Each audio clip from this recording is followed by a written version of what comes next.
안녕하세요. 워런 버핏처럼 매일 신문을 박전무와 함께 읽으면서 투자의 고수가 됩시다. 오늘 3월 14일 화요일 순서입니다. 오늘은 매일경제신문에서 기사를 가져왔고요. 많은 분들이 우려하시는 이 SBB은행의 파장 효과가 어떻게 될 건지, 그런 부분에 대한 기사가 많아서 오늘은 중점적으로 관련된 기사들 좀 가져오고, 그리고 삼성전자 관련된 기사도 2개나 있습니다. 빨리 한번 넘어가 보겠습니다. 첫 번째 기사는 기업의 호감도가 껑충, 국민 55%가 국가 경제에 기여를 하고 있다. 이런 아마 설문조사를 한 것 같습니다.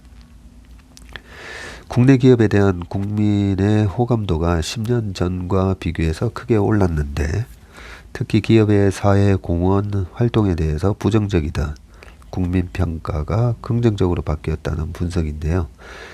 대한상공회의소가 상공의 날 50주년을 맞아서 지난달 전국 20세 이상 남녀 1000명을 대상으로 국내 기업에 대한 국민 호감 인식을 조사했다고 밝혔는데, 기업 호감 지수를 산출한 결과 55.9를 기록해서 10년 전인 2013년 상반기에는 48.6을 기록했는데 7.3포인트 증가한 것으로 나타났습니다.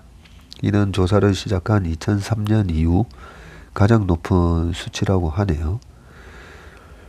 기업 호감 지수는 국민이 기업에 대해 호의적으로 느끼는 정도를 지수화한 것인데요. 국가경제 기여, ESG 경영, 생산성, 국제 경쟁력, 그리고 사회 공헌 등 5개 5대 요소와 전반적인 호감도를 합산해서 산정을 했다고 합니다. 응답자가 긍정적이면 100점, 반반이면 50점, 부정적이면 0점을 매겨 평균 점수를 낸다. 이게 설문조사를 할 때도 답안을 어떻게 제시를 하느냐에 따라서도 또 설문조사가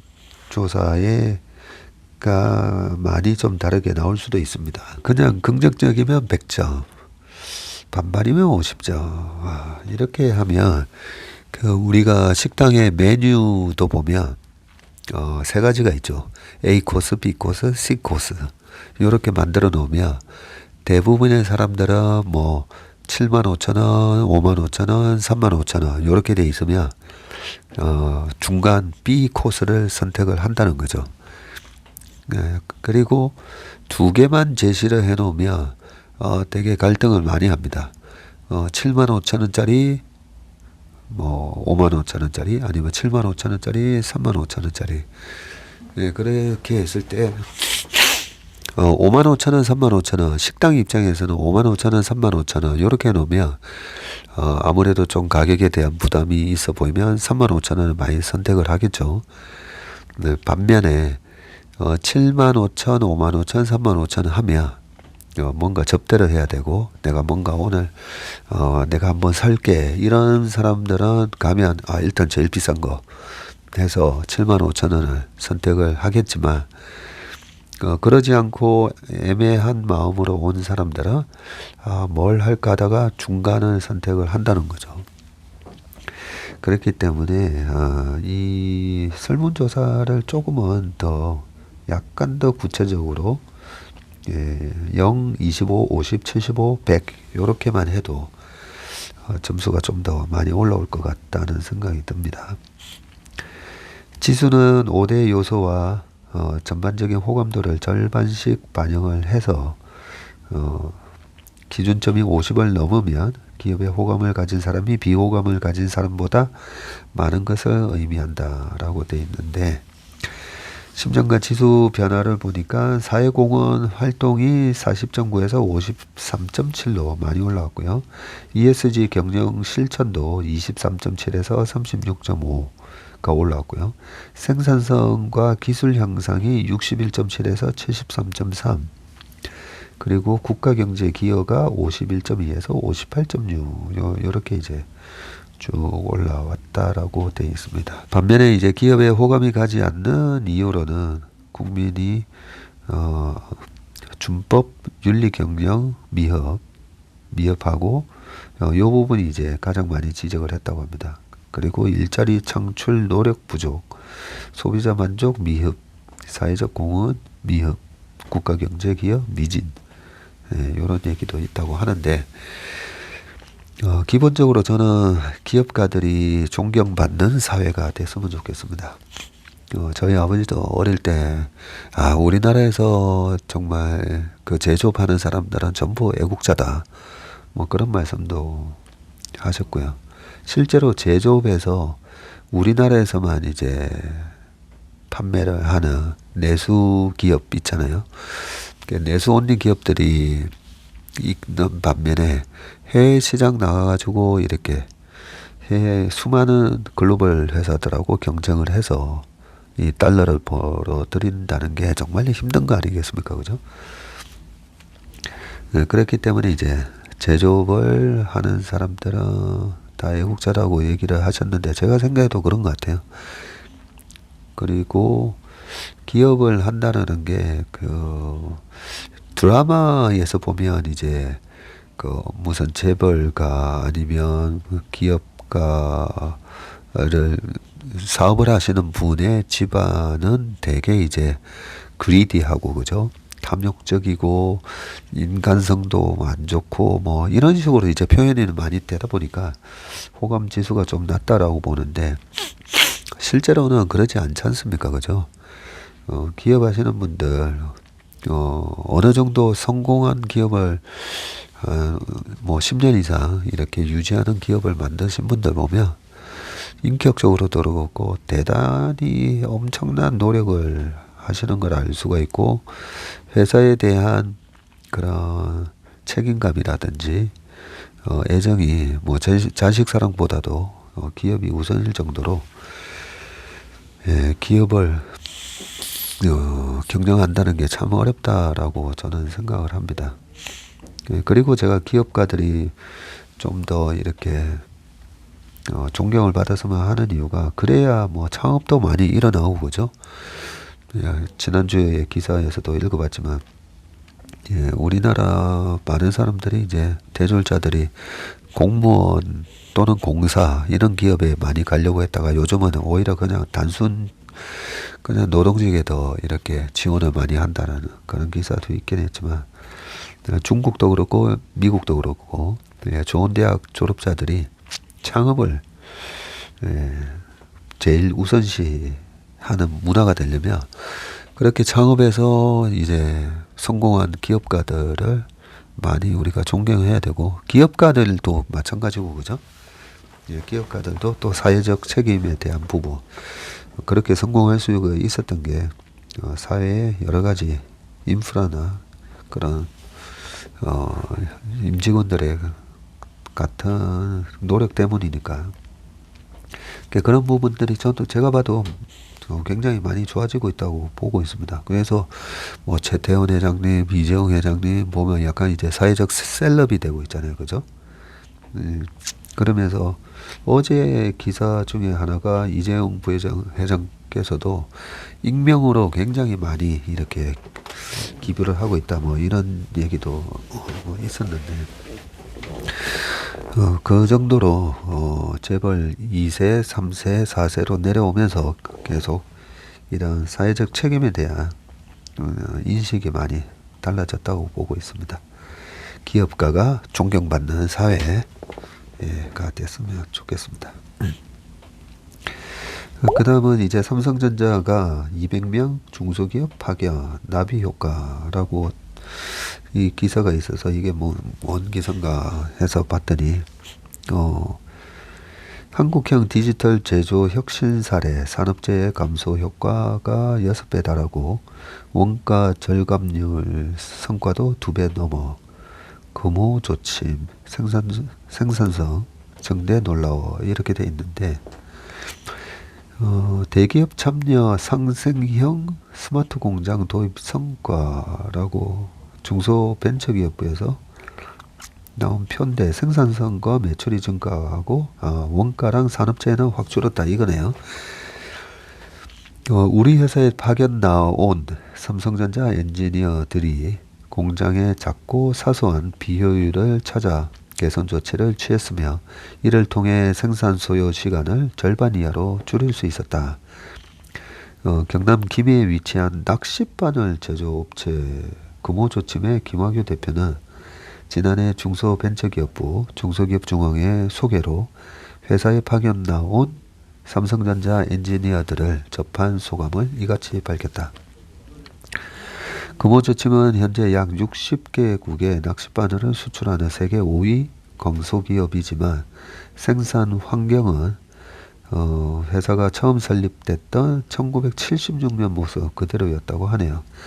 재고 관리가 전혀 이루어지지 않아서 창고에 중간 제품이 쌓인 줄도 모르고 추가로 생산을 했으며 만들어둔 제품을 공장에서 찾는 데만 2달이 걸린 적도 있고 이처럼 재고 관리가 체계적이지 못한 탓에 금호조침은 주문을 받고 제품이 나오기까지 평균 8개월이 소요됐다. 야, 보통 3, 4개월이 필요한 다른 업체에 비해서 고객이 2배나 오랜 시간을 기다렸던 건데 삼성전자 직원들이 이 같은 문제를 파악하고 재고 관리를 최우선 해결 과제로 삼고 먼저 수십 년간 창고에 쌓인 트럭 열대불량 재고를 폐기하고 남은 제품을 종류와 무게에 따라 배치를 하고 바코드를 활용한 재고 관리와 직원들 동선 관리 등 기초적인 개선 작업이 이어진 끝에 금호조침은 납품 소요 기간이 업계 평균보다 짧은 2, 3개월로 단축됐다고 하네요. 야.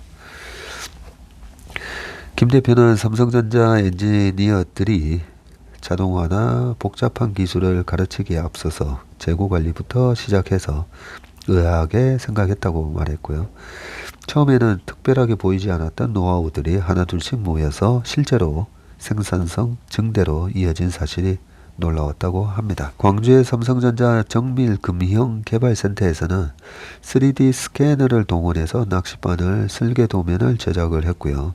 기존에는 김 대표의 손 감각과 눈썰미에만 의존했던 낚싯바늘 설계가 체계화된 덕에 다른 직원들도 설계도면을 바탕으로 다른 디자인의 제품을 내놓을 수 있게 됐다고 합니다. 예. 읽으면서 약간 백종원의 골목식당이 또 생각이 나네요.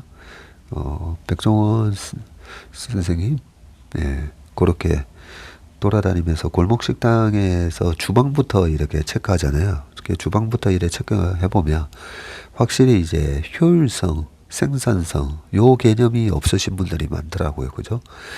그러면서 백종원 선생님도 일단은 맛이 중요하니까 맛에 대한 그 지도를 해주시고 그 다음에 보면 이제 완전 자재 관리잖아요. 보면 냉장고라든지 이런 거 보면서 재료 관리를 어떻게 하는지 그걸 보고 확실히 동선 여기 동선도 나오지만 어떻게 주방에서 움직이는 게 좋은지 시간적인 그런 효율성도 높이기 위해서 그런 양념이라든지 이런 거 어떻게 배치해야 되는지부터 시작해가지고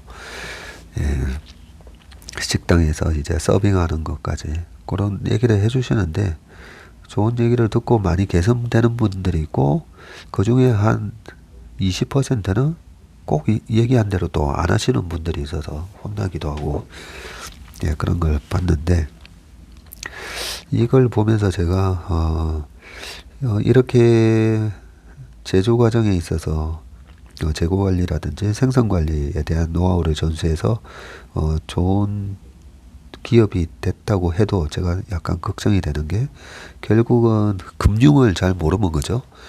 키코 같은 걸로 한 방에 나가 떨어진 기업들이 어마어마하게 많았었거든요. 그때 당시에. 키코가 있었던 게 2008년 거죠. 2007년도에 우리나라 환율이 900원 살짝 한번 깨졌는데요. 899원까지. 그때 계속 원화가 강세로 가다 보니까 수출하는 이런 중소기업들이 그때 신한은행, 시티은행 뭐 여러 군데에서 이 키코를 팔아가지고요. 그 키코 구조만 딱 보더라도 이게 파생 상품으로 만든 상품이다 보니까 파생 상품에 대한 이제 전문성이 없으면 그게 얼마나 위험한 상품이었는지를 몰랐던 거죠. 저도 이제 탐방을 가서 중소기업 그 수출하는 업체였는데 그 환율 해치는 어떻게 합니까 했더니 해치하고 계시다는 거예요. 그래서 야, 우리나라 중소기업이 벌써 이렇게 환에 대한 해치도 적극적으로 하고 참 대단하구나 이런 생각을 했었는데 나중에 알고 봤더니 그게 전부 키코였더라고요. 네. 키코 구조에 대해서 설명드리면 좀 시간이 많이 갈 거니까 그게 보면 참 어제 그 닉 리슨 제가 말씀드렸잖아요. 그죠? 싱가포르에서 베어링의 트레이드가 스트레들이라는 그런 좁은 범위 내에서 가격이 움직일 때요. 좁은 범위 내에서 가격이 움직일 때는 요 안에서 왔다 갔다 하면 약간 옵션 양매도기 때문에 수익이 나는 것처럼 보입니다. 근데 딱 요 구조거든요. 어제 스트레들 매도라는 게 키코도 거의 비슷한 구조였습니다.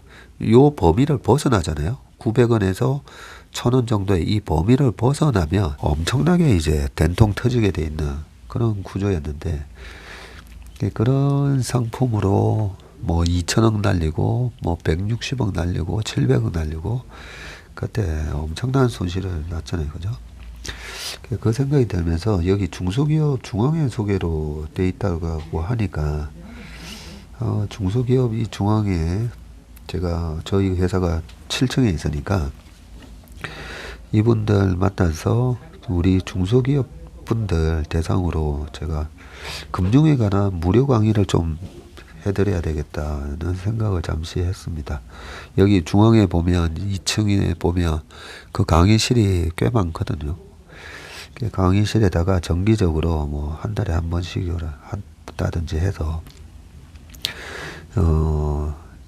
이 환 노출이 돼 있는 회사 같은 경우에 어떻게 이제 환 관리를 해야 되는지 사실 SBB 은행도 그 은행에 대한 예금을 가지고 어떻게 운영을 하는가에 있어서 무리하게 채권에 대해서 40% 이상 좀 잘못 판단해서 이런 사태가 일어난 거거든요. 이 부분은 SBB은행은 이제 그 다음 기사부터 쭉 나올 거니까요. 그때 말씀드리고 아무튼 뭐 중소기업 중앙에서 연락이 오면 제가 우리 중소기업 대상으로 한 달에 한 번 정도는 시간을 내서 금융 어떻게 이제 금융시장 자본주의를 이해를 하고 중소기업단에서 이제 자금을 운용하실 때 어떻게 해야 되는지에 대한 부분은 기회가 되면 하도록 하겠습니다. 그 다음은요. 이런 얘기하면 저희 아버지가 아마 또 그러실 건데 제발 일 좀 벌리지 말라고. 제가 아이디어가 좀 많다 보니까 아이디어가 있으면 항상 이래 또 새로운 일을 하는데 이건 아마 좋은 일이니까 아마 저희 아버지도 좋아하실 것 같습니다. 저희 아버지도 이제 중소기업에서 일을 하셨기 때문에. 그 다음에는요, 미국 블랙먼데이 차단 총력전, 바이든 은행 시스템은 안전, 출처 매일경제 부분인데, 바이든이 빠르게 조기 진화하려고 나와서 얘기를 좀 하셨었죠.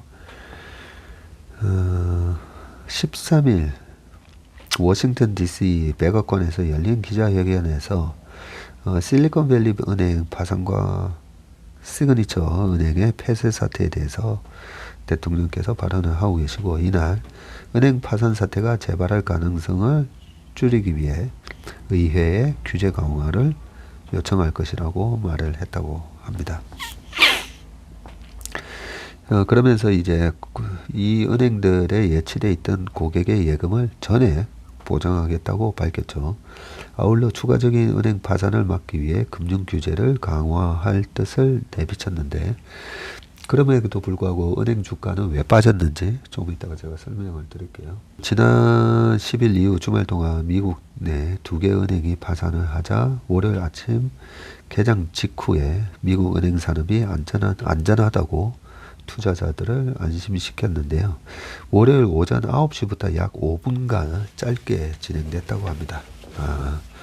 그래서 이 얘기가 나오고 미국 시장이 쭉 올라가다가 오후에 다시 쫙 빠지는 모습이 나왔었군요. 바이든 대통령의 메시지는 투자자들에게 패닉하지 말고 세금을 통한 또 구제금융은 없으며 은행을 파산하게 만든 경영진이 책임을 져야 할 것이라는 세 가지 메시지를 분명히 했고요. 시장 심리가 차단되는 것을 막기 위해 즉각적인 조치를 취한 것으로 풀이된다라고 했습니다. 요 딱 세 가지로 요약을 잘 했다, 그죠?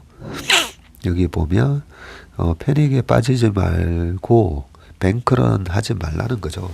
예금 찾으려고 막 줄 서고 그러지 말라고 한 거고요.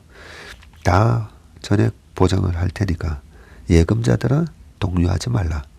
예, 그리고 그 구제금융 세금을 통한 구제금융은 없고 그 대신 예금에 대해서는 전액 보장을 하는데 마지막 요 메시지가 중요합니다. 은행을 파산하게 만든 경영진이 책임을 져야 할 것이다. 그 주주 경영진하고 또 하나가 이제 주주. 예, 주주가 뭐죠? 주주는 유한 책임을 진다라고 돼 있어요.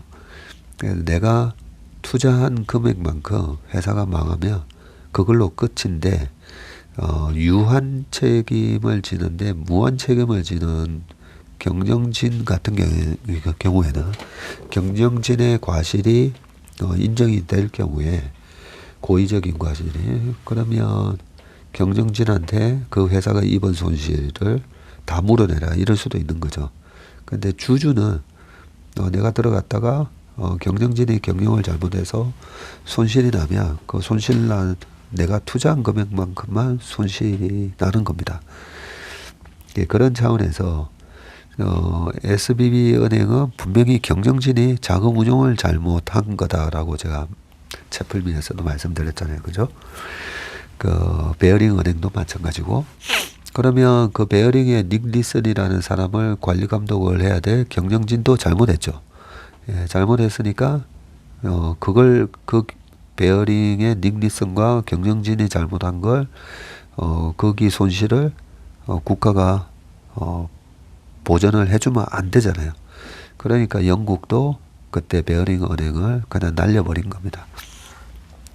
똑같이 자금 운용을 잘못한 은행은 주가가 빠지고 그 손실을 보전을 해주는 구조가 아니기 때문에 분명히 책임을 묻고 그런 은행은 망하게 하겠다는 거죠. 예. 예, 그런 차원에서 은행에 주식을 들고 있는 사람의 입장에서는 이렇게 거래가 정지가 되고 은행이 청산이 되면 아무것도 못 받잖아요. 그래서 거래가 될 때 시장에서 거래 정지가 되기 전에 그래도 지금이라도 이 정도 돈은 내가 찾아야 되겠다 하는 거죠. 네, 그렇게 찾아가지고 오히려 패닉셀링에 빠져 있는 그러나 망하지 않을 다른 금융기관 주식을 사는 게 낫습니다. 근데 뭐 금융기관 주식을 사는 것보다 예전에 저도 2008년 그 리만 사태 때 그때 시티은행을 샀었는데요. 시티은행을 사느니 그때 그냥 애플이나 살 걸. 네, 나중에 그런 후회가 되더라고요. 애플이나 아마존을 샀으면 됐죠. 그래서 금융기관에서 빠르게 돈을 빼서 우량 기업을 사야 됩니다. 이럴 때일수록. 네, 그래서 이제 채플민에서도 제가 우량 자산을 사는 기회로 사야 된다. 기회로 삼아야 된다. 예, 이렇게 말씀드렸던 겁니다. 그 다음 밑에 쭉 읽어보니까요. 바이든 대통령이 또 2008년 금융위기를 막기 위해 도입한 금융규제를 전임 트럼프 행정부가 완화했다면서 금융규제를 다시 강화할 뜻을 내비쳤고요. 그는 연설에서 나는 이런 은행 파산이 다시 발생할 가능성을 줄이기 위해 의회와 금융당국에 은행 관련 규제를 강화하도록 요청하겠다. 예, 요런 부분이 어떻게 보면 이런 사태가 일어나기 전에 강화를 했어야 되는데 항상 보면 사고가 나면 규제가 강화가 되고 우리도 뭐 라임 옵티머스 사태 이후로 여러 펀드 비즈니스 펀드 산업 자체가 이제 막 확 위축됐잖아요. 규제가 강화되면서 그렇게 규제가 강화되면 은행주들이 다시 올라오는데도 또 좀 힘이 듭니다. 예, 그런 이제 또 약간 악순환이 또 재개되는 부분도 있고요.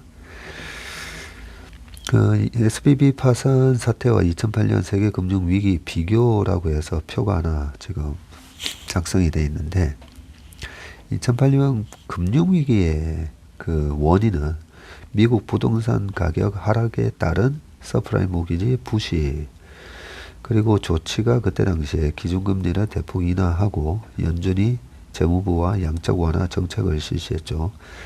그리고 7천억 달러 구제금융을 조성을 했고요. 예금 보험액이 10만 달러에서 그때 당시에 25만 달러로 상향 조정이 됐었네요. 그리고 이번 원인은 미 연준 긴축으로 인한 안전하다고 생각했던 미 국채 가격이 급락을 하면서 이 은행에 뱅크런이 일어났던 거고요. 조치는 한도 상관없이 13일부터 SBB 예금 전액을 보정을 했고 원래는 25만 불인데 예금자 괜찮아 다 내가 지급할 수 있도록 해줄게 한 거죠. 그리고 연준이 유동성 지원 위해서 새 기금 BTFP를 조성을 해가지고요. 국채 등 담보 제공하는 은행에 대해서는 1년간 현금을 대출해 주겠다. 그러니까 국채를 지금 팔아가지고 그 돈을 내주려고 하다 보면 어쩔 수 없이 국채를 팔면 SBB 은행처럼 매각손이 생기잖아요. 그죠? 엄청난 매각손이 생기다 보니까 그러지 말고 국채 등을 담보로 우리한테 제공을 해놓으면 우리가 현금을 대출해 줄게. 이 대출해 준 돈으로 그 예금자들 인출하는 돈을 갚아주라. 예, 상당히 이제 현실적인 조치를 취해줬네요. 그리고 연준 긴축 완화 가능성인데 이달 20일 FOMC 회의에서 어떻게 할 건지 이게 약간 금리를 갑자기 뭐 50bp 내려버린다 이러면 시장이 처음에는 확 올라왔다가 아니 그 정도로 위험해 지금 상황이 안 좋아 이러면서 또 시장이 빠질 수도 있고 그죠. 연준의 입장에서는 고민이 많을 겁니다. 25bp를 올리자니 지금 이미 10년물, 2년물이 금리가 이제 확 빠져 있기 때문에 금리를 못 올리죠. 이런 상황에서는. 그래서 아마 동결 가능성이 가장 높지 않나 저는 그렇게 생각을 하는데요. 예. 그 다음에 또 어떤 조치들이 나오는지 한번 보겠습니다. 요 다음 기사 쭉 하고 이번 사태가 어떻게 전개될지에 대해서 또 간단하게 한번 말씀드리겠습니다. 그 다음 기사는 이제 SBB 36시간 만에 뱅크런 스마트폰과 SNS 합작품이다 라고 되어 있는데 증자계획 발표 36시간 만에 예금 대량 인출 및 파산으로 이어진 SBB 사태에 스마트폰이 일조했다는 분석이 제기됐고요. 2008년 세계 금융 위기와 달리 SNS를 통해서 실시간으로 은행 유동성 위기 소식이 확산되면서 이를 접한 고객들이 스마트폰으로 예금을 인출하면서 대규모 뱅크런이 일어났다는 겁니다. 이 얘기를 월스트리트저널이 지난 금융위기에서 주요 변수가 아니었던 SNS가 사실과 허구를 빛의 속도로 전 세계에 전파를 했고요. 겁에 질린 고객들이 은행 애플리케이션을 열어서 몇 번의 스와이프만으로 돈을 빼냈다고 전했습니다. 지난 8일 SBB가 보유했던 채권과 22억 5천만 달러 규모 주식을 매각한다고 발표한 이후 36시간 만에 420억 달러 예금이 빠져나갔다고 합니다.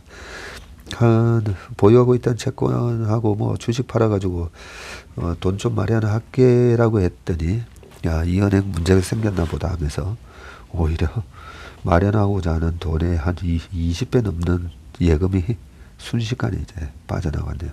그 말이 맞는 말이다, 그죠? 지금은 이제 스마트폰으로 여기서 바로 이체가 되다 보니까 문제 있나 하면 바로 핸드폰으로 돈을 빼내요. 그래서 예전처럼 저축은행도 보면 우리 2012년, 13년 저축은행 망할 때도 보면 막 그 저축은행 문 앞에 가서 뭐 항의하고도 했지만 지금은 스마트폰으로 빠르게 도망가는 뱅크런을 하면서 그 과거와 좀 다른 면이 있다라는 거네요. 근데 여기서도 이제 지적이 됐듯이 사실만 이제 퍼져나가면 되는데 이 허구 코로나 때도 보면 중국에서 보면 저거는 연출 아닌가 싶은 그런 장면들 꽤 있었잖아요, 그죠? 사실 뭐 이런 부분들이 보면 그때 또 빌 에크먼 요즘 인터뷰에도 나오는데 그 아저씨 제가 좀 별로 안 좋게 생각하는 게 그때도 보면 방송에 나와가지고 완전히 이제 뭐 지옥이 오고 있다. 본인이 이제 그 숏 포지션 잡아놓고 방송 나와가지고 헬이 오고 있다라고 하면서 그 극도의 패닉을 야기시켜놓고 거기다가 그 숏 때렸던 거 싹 환매하고 그러고 나서 주가 올라올 때 자기는 그런 플레이를 통해 가지고 수익이 많이 났다 이래 자랑하는 걸 보면서 어떤 현상이 일어났을 때 그 현상을 보고 빠르게 대응하는 거는 당연히 해야 될 일이지만 그걸 금융업계에 보면 그런 사람들이 가끔 있습니다. 예. 자기가 어떤 주식을 사기 위해서 예전에 한 25년 전에도 그런 일이 있었는데요. 자기가 어떤 주식을 사려고 그 기업에 대해서 루머를 막 퍼뜨려 놓고 그러고 주가 빠지면서 사고 그런 분이 얼마 전까지도 저희 업계에 계셨는데요. 그런 일화를 제가 알기 때문에 그분을 별로 존경하지는 않습니다. 우리나라에서는 꽤 유명한 투자자라고 이렇게 소개가 되어 있는 분인데 빌 에크먼도 그런 걸 보면서 제가 그 롬멜 장군을 되게 존경한다 했잖아요. 창과 방패에 피가 그렇게 기사라는 기사 나이트 있잖아요. 기사란 창과 팔에 뭐 피가 그걸 뭐라 그러죠? 피가 묻어 있어도 마음만은 순백인 게 기사다. 뭐 이런 얘기를 하듯이 이 금융을 다루는 사람일수록 이 도덕적인 거에 대한 그 도덕적 가치에 대해서 많이 좀 생각을 많이 해야 된다라고 생각을 합니다. 뭐 얘기하다 그랬죠? 이 사실과 허구, 허구가 이렇게 퍼져나가는 거. 그 다음 기사는요, 먼저 반응한 시장. 한국 국채금리 2008년 이후 최대 낙폭이라고 되어 있는데요. 어제 우리 시장이 항상 좀 빠르죠, 보면. 미국 실리콘밸리 은행이 파산 이후 13일 개장한 한국 채권 시장에서 국고채 금리가 급락세를 보였고요. 금융시장 불안에 미국이 긴축 속도를 늦추고 한국은행도 금리 인상을 보류할 것이라는 관측이 나오면서 금리가 오히려 하락세로 전환을 했는데 추경호 부총리께서 불확실성이 높아졌고 필요시 신속하게 대응할 것이라면서 이번 사태는 전 세계 금융, 경제 전반의 리스크로 확산되지 않고 영향이 제한적일 거라는 견해가 많다고 밝혔습니다. 금융투자업계에 따르면 이날 3년물 국고채 금리는 전 거래일보다 0.268%포인트 떨어진 3.435%를 기록을 했고요. 이날 3년 만기 국채금리 하락폭은 2008년 10월 금융위기 당시 이후 최대다. 미국 인플레이션이 고공행진을 거듭하면서 빅스텝 전망이 나오던 이달 초 3.9%에 육박했던 3년물 국채금리는 기준금리 3.5%보다 더 떨어졌다. 5년물과 10년물 국고채 금리 모두 기준금리보다 하락을 했고요. 네. 그러면서 이제 22일 이틀간 열리는 FOMC 회의에서는 빅스텝 가능성이 낮아지고 한국은행도 그 다음 달 열릴 금통위에서 금리 인상이 쉽지 않을 것이라는 전망이 국고채 금리를 끌어내렸다라고 합니다. 이번 사태를 미국판 레고랜드 사태라고 분석을 하는 의견도 있네요. 허정인 다울투자증권 연구원이 SBB 외에 시그니처은행, 코메리카드, 위험은행으로 꼽히는 은행들의 총자산 합계는 미국 전체 은행 총자산의 9%로 낮은 숫자는 아닌데요. 일부 리스크만 현실화된다고 가정하면 작년 말 한국의 레고랜드 사태처럼 큰 소동 없이 지나갈 것이라고 내다봤다. 한국판 레고랜드 사태인데 작년에 한 달 동안 막 이 부분에 대해서 걱정들 많이 하다가 지나간 것처럼 될 거다. 이런 얘기를 하신 거네요. 저도 뭐 비슷한 생각을 하고 있습니다. 네. 예, 그 다음에는 이제 반도체로 넘어가야 되는데, 아까도 말씀드렸듯이 그 서프라임 모기지 때는요, 제가 2007년 2월 달에 저희 고객들한테 먼저 사전 조심해야 된다는 리포트를 보냈다고 했지 않습니까? 그죠? 은행이 부실화될 때, 금융 시스템이 올 때 어디다가 많이 투자를 했는지, 대출이 어디에 많이 나갔는지가 중요한데, 투자를 했다고 해서 다 레버리지를 일으켰다고 해서 다 문제가 되는 거 아니라고 했잖아요. 조달 금리보다 ROI가 더 높으면 괜찮은 겁니다. 근데 ROI가 나오지 않을 곳에 막 투자하는 거 있잖아요. 우리나라 IMF 터지기 전에 대기업들이 자산 규모를 늘리기 위해서 ROI 나오지도 않는 자산을 막 취득했던 것도 똑같은 결과가 나왔고요. 서프라임 모기지 때 말 그대로 프라임 등급이 있고 그 밑에를 서버, 그 밑에 프라임 밑에 있는 등급이라고 해서 서프라임이라고 하잖아요. 근데 이 서프라임에 어떤 사람까지 대출을 해주면서 집을 사게 했냐면 빅존 영화에 뭐 죽은 사람까지도 집을 사게 하고 뭐 불법 이민자들부터, 그러니까 돈을 빌려줬는데 돈을 받기 힘들 수도 있는 그런 사람들한테도 돈을 빌려주면서 에이 그래도 담보같이 집값이 올라갈 거잖아 이런 그 어썸션으로 했다가 그 자산 가격은 언제든지 떨어질 수 있잖아요. 그런 일이 발생하면서 그 대출이 나갔던 서프라임 모기지에 해당되는 사람들 뭐 또 돈을 못 받으니까 돈을 못 받고 그거와 관련된 여러 가지 파생 상품을 만들어낸 금융기관들이 다 작살났던 거죠. 예, 그런 측면으로 비교해 보면 이번에는 베어링 사태, 롱텀 캐피탈 매니지먼트 사태랑 비슷한 겁니다. 그래서 롱텀 캐피탈 매니지먼트가 망했을 때 98년 10월 달에 한번 밑으로 나스닥이 확 빠졌다가 그러고 나서 엄청난 랠리가 왔었고요. 그 확 빠진 게 불과 한 2주?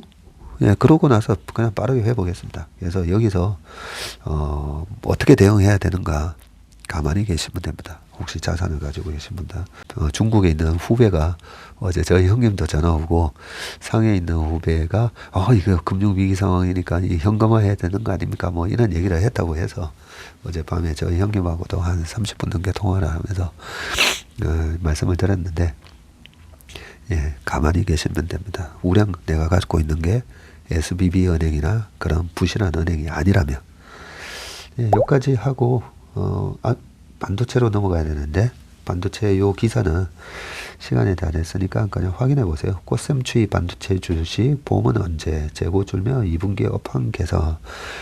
재고가 늘어날 때 주가가 떨어지고요. 시클리컬 업종은 재고가 줄 때부터 이익은 아직 안 나는데 재고가 줄 때부터 주가는 올라가게 되어 있습니다. 재고가 지금 어떻게 되고 있는지 한번 확인해 보시기 바라겠습니다. 예, 그러면 오늘 웜의 신박은 여기서 마치겠습니다. 오늘 하루도 건강한 하루 되시길 바라겠습니다. 고맙습니다.